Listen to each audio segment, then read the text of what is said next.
Hello and welcome to Mudrex. In this video, we will show you how to add funds to your Mudrex wallet from your crypto wallet. Today, we will be showing you how to transfer from your Binance Wallet. First, open the Mudrex app and go to your portfolio, where you will have to select Deposit, where you can find your Mudrex wallet address. Copy this address and head on to Binance app, where you will have to go to your wallet and click on Withdraw.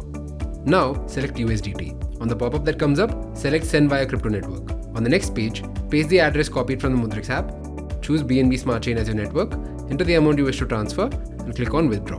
Now come back to your Mudrex app and you will find this deposit under Activity in your Mudrex wallet. Click on Details Needed, and on the next screen, you can choose BNB Smart Chain as your network and Binance as your exchange.